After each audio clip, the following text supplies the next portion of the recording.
भाविकांचे दर्शन सुलभ होईल त्या अनुषंगाने सर्व व्यवस्था देवस्थान समिती महानगरपालिकेमार्फत करण्यात आलेली आहेत. जिल्हा प्रशासन आई अंबाबाईचा नवरात्र महोत्सव साजरा करण्याच्या अनुषंगानं आणि देशभरातून येणाऱ्या सर्व भाविकांचे स्वागत करण्यासाठी सज्ज झालाय. भाविकांच्या निर्विघ्न दर्शनासाठी दर्शन रांगा, ऊन आणि पावसापासून बचावासाठीची व्यवस्था करण्यात येत आहे, अशी माहिती जिल्हाधिकारी अमोल येडगे यांनी मंदिर परिसरात भेटी दरम्यान दिली आहे. 22 सप्टेंबरपासून घटस्थापनेपासून 2 ऑक्टोबरपर्यंत दसऱ्यापर्यंत जो आपला नवरात्राचा महोत्सव आहे, नवरात्र महोत्सवाची घटस्थापनेपासून सुरुवात होणार आहे.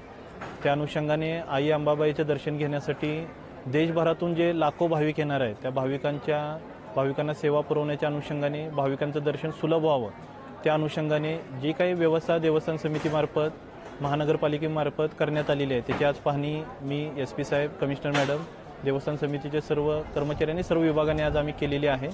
दर्शन रांगेचं काम पूर्ण झालेलं आहे. मंदिर परिसरामध्ये लोकांचं दर्शन विना अडथळा व्हावं यासाठी काही सागवानचे प्लायवूडसुद्धा आपण मंदिर परिसरात लावलेले आहेत. यावर्षी आपण गर्दी व्यवस्थापनासाठी AI चा जो वापर करणार आहे, त्याचे कंट्रोल रूमचं सुद्धा काम अंतिम टप्प्यात आलेलं आहे. आणि या ठिकाणी अतिक्रमण काढणं असेल किंवा इतर जी काही व्यवस्था महानगरपालिकेमार्फत करायची आहे ती सुद्धा कामं झालेली आहेत. पोलीस प्रशासनाचं पूर्ण नियोजन गर्दी व्यवस्थापनाच्या दृष्टीने आणि लोकांच्या सुरक्षेच्या दृष्टीने भाविकांचं सुरक्षित दर्शन व्हावं त्या अनुषंगाने झालेलं आहे.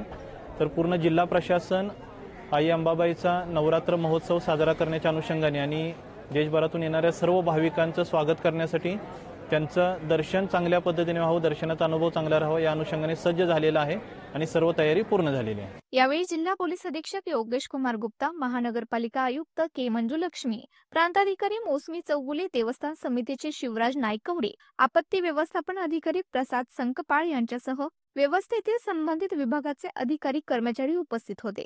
भाविकांचे दर्शन विना अडथळा व्हावे यासाठी काही सागवानाचे प्लायवूड सुद्धा मंदिर परिसरात लावण्यात येत आहेत.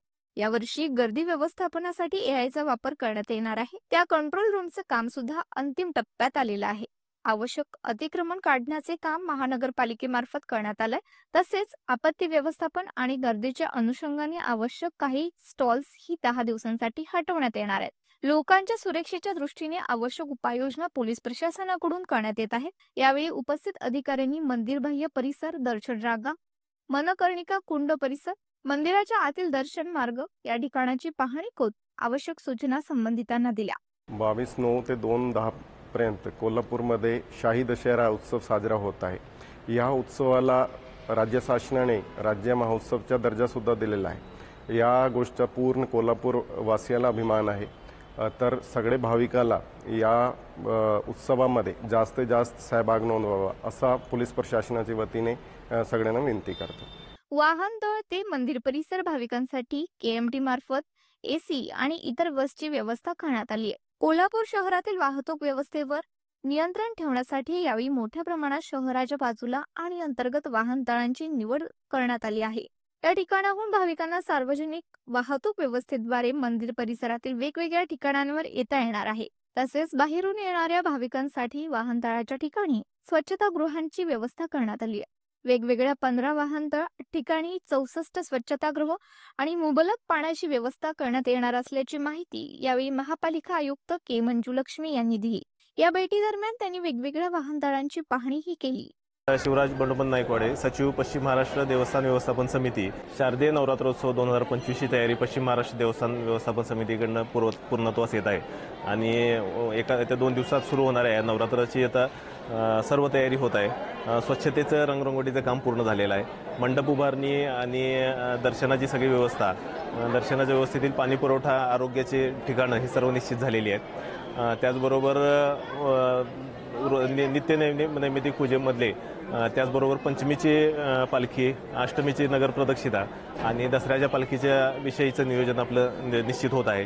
जवळजवळ 120 कॅमेऱ्याच्या माध्यमातून आपण पूर्ण गर्दीवर नियंत्रण ठेवतोय आणि त्यात आपण IIT मंडी आणि आपत्ती व्यवस्थापन कक्षामार्फत AIचा वापर करून घेतोय. दर्शन रांगेतून प्रवेश केलेला भाविक फेस रीडिंग कॅमेऱ्यामार्फत देवीपर्यंत किती वेळात पोहोचतो ह्याचं आपल्याला ज्ञान होईल आणि ती रांग कुठं रेंगाळते, त्याला जास्तीत लवकर कसं दर्शनाचा लाभ होईल याविषयी आपण नियोजन करू शकतो. एखाद्या भागामध्ये गर्दी जास्त झाली असली तर हेड काउंटच्या माध्यमातून आपल्याला ती गर्दी काउंट करून त्याचं नियोजन करून ती निर्गत करू शकतो. त्याचबरोबर पोलिसांच्या रेकॉर्डवरचे गुन्हेगारांचे सर्व फोटो आपण त्यावर अपलोड करून आपल्या गर्दीत आलेल्या संशयितांना बाजूला करण्याची पण आपण तयारी ठेवलेली आहे. त्याचबरोबर मंदिरातल्या सुरू असणाऱ्या विकास कामांच्या बाबतीत अडथळा येऊ नये म्हणून आपण संपूर्ण कामं त्या स्थितीत थांबवून हे दर्शनाची व्यवस्था सुव्यवस्थित राहील अशा पद्धतीनं सगळं नियोजन केलेलं आहे. आणि भाविकांना एवढंच आव्हान आहे की त्यांनी स्वयंशिस्तीचं पालन करावं. इतर भाविकांच्या भावनांना काही हे होणार नाही अशा पद्धतीनं आपला ड्रेस कोड असावा आणि आपल्या दागिने लहान मुलांनी वयोवृद्ध सोबत जे असतील त्यांची काळजी घ्यावी. आणि या शारदीय नवरात्रोत्सवाच्या सर्वांना शुभेच्छा. धन्यवाद.